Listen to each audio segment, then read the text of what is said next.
Hello everyone and welcome back to the channel. In today's review we're going to be taking a look at the newly released Star Wars The Black Series The Phantom Menace Jar Jar Binks. As if 2020 couldn't get any more weirder, here we have Jar Jar Binks immortalised in plastic. Now I personally am actually thrilled that we are getting this character. Despite what some may think of the character's performance, I personally growing up as a young child found him incredibly entertaining, and when it was announced that we were getting an action figure of him, I knew I had to add him to the collection. Now Hasbro have done something very clever here in basically giving us what could have been a standard Black Series figure, a deluxe release. You can see that we do get a variety of additional accessories with this character, which I personally believe we could have perhaps got with a Gungan warrior, but nonetheless, taking a look here at the packaging, you can see that we've got an amazing window view display here of Jar Jar Binks with, of course, the variety of different accessories. We, of course, have the Star Wars The Phantom Menace text here at the bottom. Taking a look here at the side of the package, we do indeed get a really nice piece of artwork of Jar Jar Binks himself, and then as we take a look here towards the back of the box, we, of course, do get a very nice bio,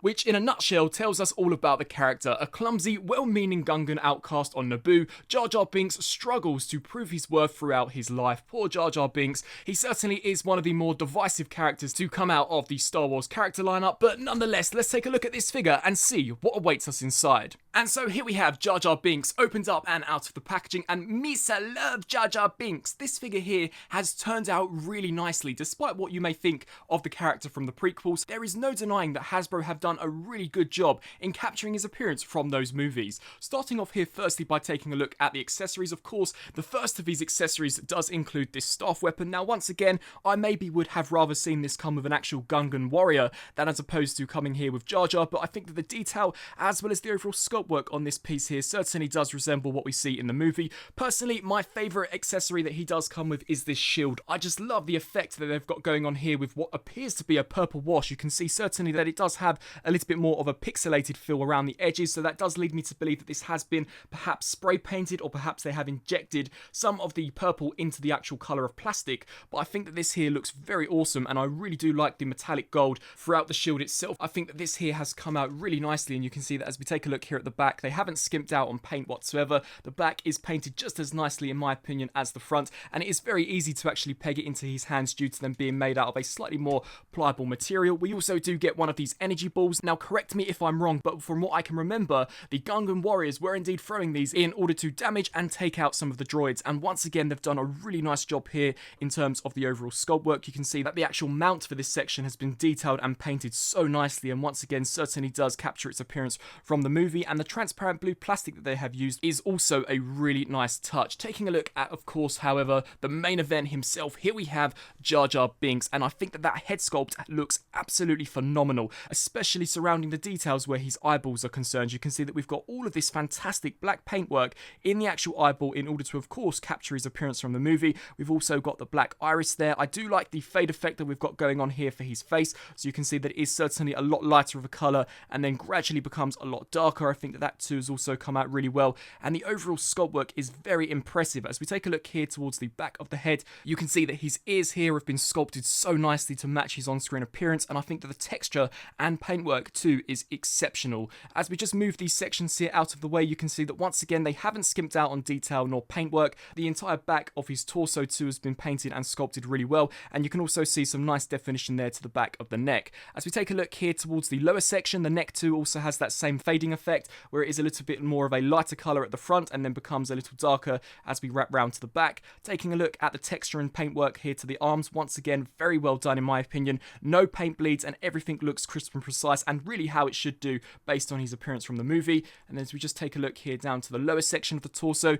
you can see that we do have some additional PVC elements in order to recreate the extra layer of clothing that he did have, and I do also like the texture and detail that we've got going on here for the neck, so that it does once again match his on-screen appearance. As we take a look here down to the lower section, you can see that the PVC material does continue with this additional layer here for where the lower torso is concerned, and you can see there that too also has been given a really nice wash over the top, and the sculpt work has come out so nicely. As we take a look here down to the lower sections of his legs, you can see all of the various different seams as well as the creased and wrinkled material effect, and then finally taking a look here at the Jar Jar Binks toes, you can truly see here that the sculpt work as well as the paintwork has continued. So as far as detail and sculpt work is concerned, in my opinion, this is a fantastic figure, really well done on Hasbro's part. Now, getting down to the articulation, I was actually quite surprised to see how well articulated his head is. So we do get a ball joint here at the upper section of the head, which can tilt side to side as well as look up and down. It can of course look left to right. However, we can also utilize the ball joint at the neck, which just allows you to exaggerate some of those poses that you would get from the upper head. If I had any critiques in regards to the articulation, it's that I would have loved to have seen them implement some ball joints here to the ears. He was an incredibly expressive character within the movie, and I think that if you could have hinged these up and down or rotated them out on ball joints, it certainly would have amplified the overall look of the character, depending on what pose you had him in. However, I imagine they decided against that due to there not being all that much plastic where this area is concerned, and maybe the proportions would have looked slightly wonky. But as far as the head articulation is concerned, I think it's really well done. We do get a ball joint here for the upper torso, so this can rotate all the way around, as well as of course rotate left to right, crunch forwards and backwards. There doesn't appear to be any sort of waist rotation. I have tried to rotate this lower section and it does appear to be just a solid piece. So as far as the torso articulation is concerned, you really are only able to move this upper section. The arms here can rotate the full 360 and can also hinge out to the sides. We of course do get a full 360 rotation here at the elbow, as well as a 90-degree bend there.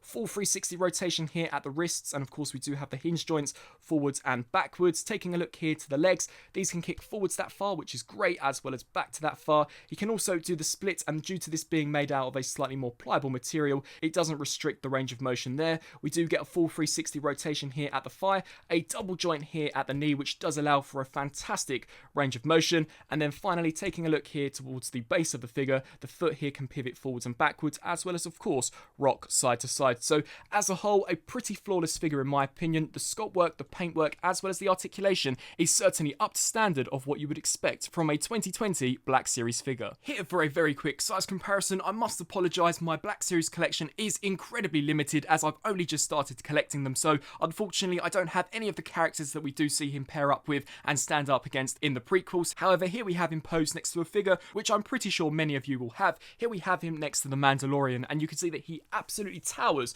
over Mando, so certainly is on the larger scale of Black Series figures. But once again, I do think that this is accurate to the movie. He was a little bit more of a taller character when compared to the likes of Obi-Wan Kenobi, so definitely a really nice looking scale here, and a figure that I'm pretty sure many of you are going to want to add to the collection. And so some final thoughts. As mentioned throughout the duration of this review, despite what you may think of the character, I think that Hasbro have done a really nice job as far as the sculpt work, the paint work, and of course the articulation is concerned. This character certainly looks exactly how I remember him from those movies, and despite the accessories perhaps better matching that of a Gungan warrior, I certainly do think that they complement the character rather nicely, and due to him having some exquisite articulation, you really are able to pose this figure in a variety of different ways. I think that the sculpt work as well as the paint work, especially for the energy ball and of course the shield, has come out really well. I think that the purple fade in the shield is genius and really does resemble what we see in the movie. The head sculpt is spot on. As far as critiques would go, I maybe would have liked to have seen some ball joints or perhaps hinge joints in the ears, just so that you maybe could have posed this figure in a little bit more of an exaggerated way. But setting that minor critique off to the side, what we are left with is an incredibly well sculpted figure, and a figure which has been painted exceptionally. So in all, that just about wraps up my review. If you are a fan of the prequels, and even if you do have a love-hate relationship with Jar Jar Binks, he is without a doubt one of the more centric characters throughout that movie. So personally, I think that if you are a Black Series completionist, you are of course going to want to add this figure to your collection, and as he is of course one of the more divisive Star Wars characters, I think that he's probably going to be quite a popular figure amongst fans. I really hope that you enjoyed this review. If you did, please do let me know down in the comments section below. Also be sure to let me know on whether or not you plan on adding this figure to your collection, and if so, what do you think of Hasbro releasing a Jar Jar Binks? I thank you all for watching, and until my next review, I'll see you then.